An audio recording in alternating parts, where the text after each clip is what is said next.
guys, I'm Adam Wilborn, joined backstage by Austin Aries. Austin, thank you so much for taking time to chat to us. You got it, Adam. Fire away. We got some questions, huh? Yes, a lot to chat to you about. Great to have you here at Defiant Wrestling, of course. How much have you enjoyed being back on the independent circuit? It's been great. I've got to travel the world. I've got to mix it up with a lot of new talent, a lot of new wrestlers that I hadn't maybe had a chance to step in the ring with before. The new generation of guys are so hungry and talented, and it's nice to go in there and test myself against this next generation of guys. So far so good, and find a little success along the way too. Indeed. Well, is it that element of perhaps slightly more control over what you're doing sort of at each show? One of the reasons why you enjoy being an independent wrestler at the moment? Yeah, man. I've always looked at this as an art form. And if you think of yourself as an artist, you want to be able to express your artistic freedoms, and obviously everywhere has different restrictions and challenges as far as that goes. But when you're a truly independent contractor, you get to go to places that are going to allow you that freedom. Now, I couldn't have you, of course, without discussing WWE. It was a crazy, I think about 18-month run, all in all. Yeah, how was that for you? Because I've heard you mention before about that transition of you figured maybe you were going to be in NXT for maybe 2-3. Some guys have just stayed there. Sure. You went from NXT to the next week commentating on Monday Night Raw. What was that like for you? It kind of left your head spinning, right? Because every time you're starting to get comfortable somewhere, things change. But that's the nature of the beast there. Everything moves really fast, and things can literally change in a day's notice. And I remember sitting home after I had my eye hole broken. Yeah, you were commentating with a titanium eye socket. Yeah, and so I had the injury, and I'm thinking, all right, well, I'm going to have some time off here, to kind of get some personal business, settled as far as moving and things of that sort.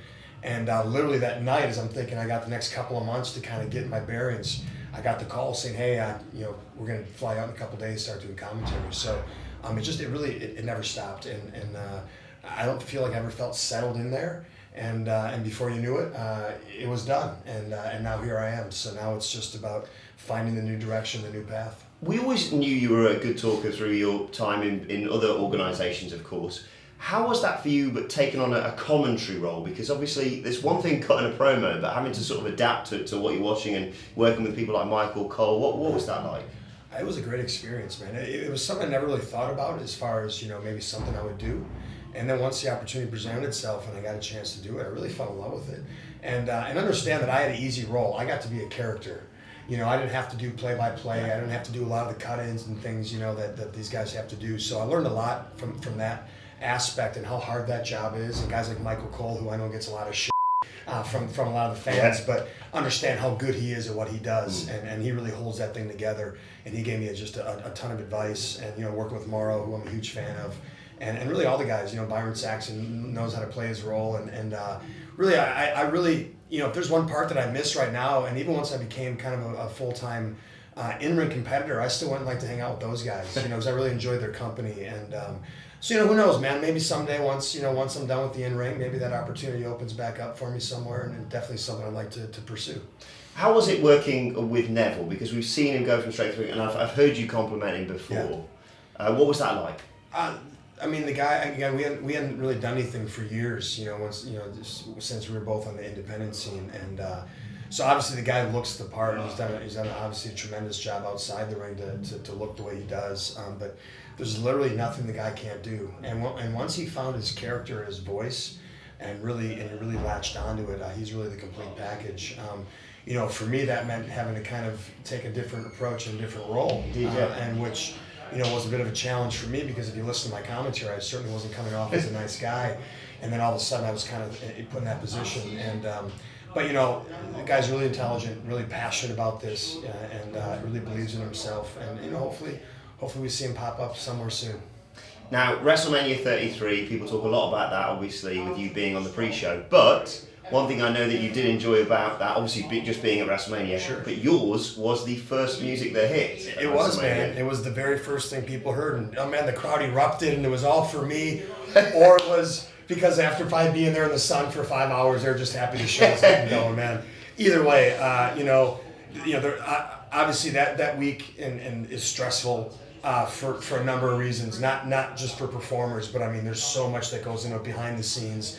from the people that are setting up the stages, the people that are coordinating travel, the hotels. I mean, the team that goes into to creating that experience, which now is a week-long thing. Yeah. The amount of work that goes into that, I don't think anybody understands. And so, leading up to it, like everybody else, you're really stressed out, and your party's like, man, I can't wait till this is over, because there was so much going into it. But the moment that the music hit and that crowd erupted, I walked out and I saw the scene, man. It just really hit me, like how special that was and how blessed I was to be there.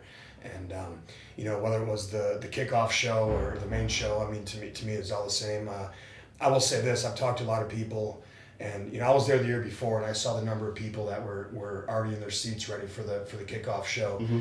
And I think both Neville and I took a sense of pride in the fact that place was pretty full for when my music hit, because they knew they wanted to see our match, and they knew that if they weren't sitting in their seats ready at whatever time it was, they were going to miss it. So I felt like we did our job, and our job was to make sure that people were in there, ready to go nice and early for the whole event.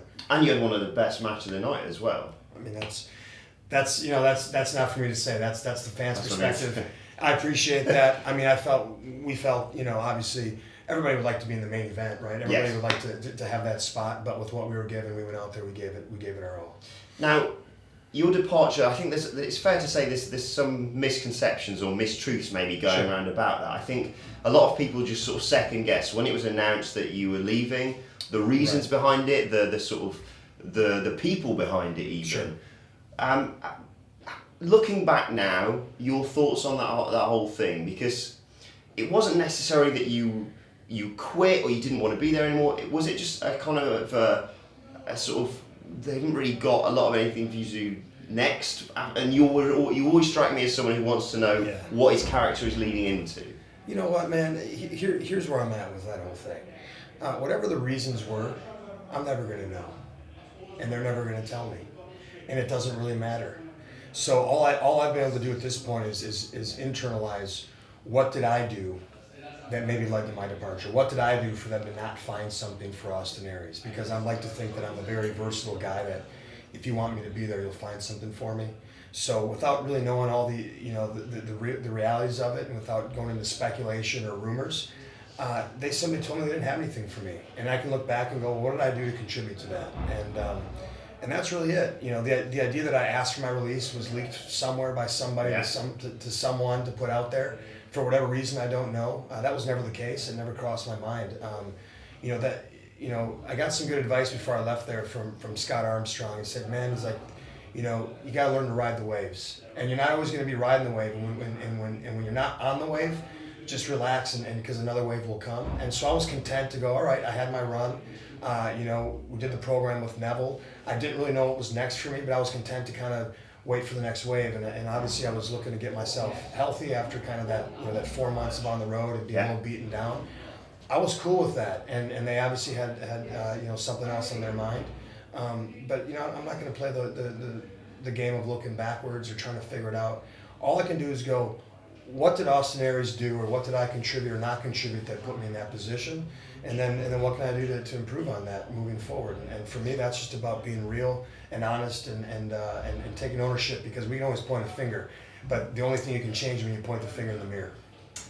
And now one of the questions that I got sent when I said I was going to be chatting to you is, what would you have done differently? But is that sort of reflected by your answer there, in terms of you just sort of play the hand that is dealt to you and do it to your best of your ability? I think I would have made more of an effort to acclimate myself to the environment. It's weird, I'm a performer by trade, but I'm a bit of an introvert, and I have a little bit of social anxiety that comes out in this demeanor where people think I'm a certain way, or I'm standoffish, and really it's just I can feel a little awkward sometimes in social settings, and that's how I deal with it, right? So I think even from the get-go, there was a perception of who I was coming in the company, and I feel like I was treated as though that's who I was. And again, whatever you're looking for, you're going to find. So I felt like, from day one, there was a perception of who I was, and that's what they found in me, and I didn't do anything to help them find something different.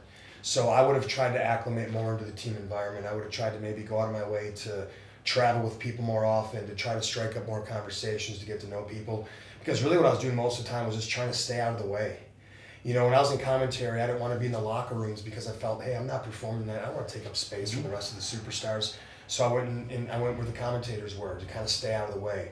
You know, when I wasn't doing anything on the shows, I just tried to stay out of the way. There's so much going on, and you know, in retrospect, maybe I should have done more to be in the way, and to maybe, you know, again, maybe, you know, forge some relationships and do some things that maybe I could have done a little better. Now, we've seen a lot of guys who've been in WWE and then left and then had the opportunity to go back. If that came about, would you do that again? Man, I'm completely open to that opportunity. I'm open to any opportunity if it makes sense. You know, right now, I'm really enjoying my freedom. I'm enjoying the professional wrestling scene on the independent level. There's a lot of opportunity. Getting to travel to Australia, I get to come here to England, a bunch of other countries that, you know, are trying to get me to come over to them. So I'm going to enjoy that while it's there. Obviously, there's other promotions like Ring of Honor, New Japan, you know, TNA. Impact Wrestling now. I can't keep up. Yeah, and so I mean, there's a lot out there, and you know, I'm very blessed that there's a lot of interest in what I bring to the table. But you know, I do. There's probably a part of me that feels like, you know what, I got some unfinished business there with WWE, and if the opportunity you know, open itself up, I'd like to go back and take advantage of that. Now, just looking overall across your career, I've been very lucky to be able to travel with you for a few days of this, what we're doing with stuff with Defiant Wrestling. I'm a total asshole, aren't I? You're lovely to travel with. But one story that I love that I feel that we should share is your favourite ever match. From what I've heard, which I love this story, right. It is a heel, basically, versus another heel match between you and Brian Kendrick. Yeah, the Brian Kendrick for Pro Wrestling Guerrilla, who, you know, those fans they set their standard high, and they'll definitely tell you if they don't think that you reached it. So, you know, we were put in a position there where I was the Ring of Honor champ at the time, and they wanted me to, you know, do the favor for Brian, which, you know, I have no problem with whatsoever. So just let me do it my way. And we had two very strong heels. I was running as a top heel in that promotion. Brian was a top heel there, and so we had a great match where basically every underhanded, sneaky tactic you could think of that a bad guy would do, we tit for tat. You know, from an eye poke to an eye poke to a hair pull to a hair pull to a shot to the throat, grab the tights, feet on the rope. We went through every cliche spot you could think of until he collapsed he hurt his leg. Right. And of course, I'm not going to fall for that because he's going to attack me from behind. He's going to do some jumping jacks, and then I hurt my leg. And then so we sat there in opposite corners for about what felt like 5 or 10 minutes, yelling across from each other that we were both a bunch of liars. No, my leg really hurts. No, your leg doesn't hurt. My leg hurts. And the minute the referee didn't know what to do, he turned his back to look at the timekeeper's table and go, "What the hell do I do?" And Brian pulled a chain out of his trunks, and I grabbed the title belt, and we charged each other, and we hit simultaneously. And I fell back with the Ring of Honor title around my waist, and he collapsed on top of me, and the referee turned around and counted 3. And still one of my favorite matches, just from doing something different, telling a different story. There's probably about 15 people in the crowd who appreciated it. The rest of them probably thought we phoned it in for the evening. But you know what?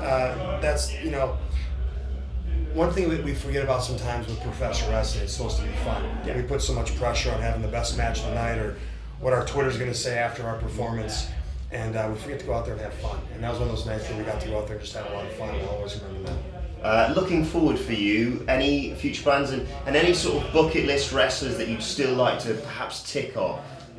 Man, you know what? I mean, Chris Jericho's a free agent right now, and I never got the chance to mix it up with him when we were working together in WWE. Not that I didn't pitch it in a multitude of ways. You know, Kenny Omega's hot. I mean, I'm gonna name the guys who are on top, let's be honest, because those are the guys we want to roll with. But, you know, I haven't wrestled with Kenny in probably a decade.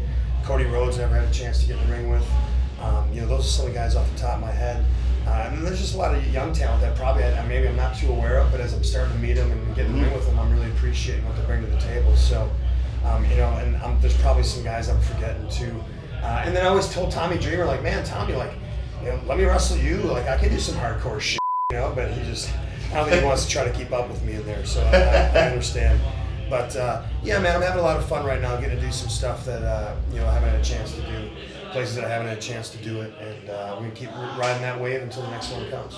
Well, Austin, it is a pleasure having you here at Defiant Wrestling. I appreciate it. Best luck for the future. Thank you very much man. for chatting to us. Yeah, absolutely.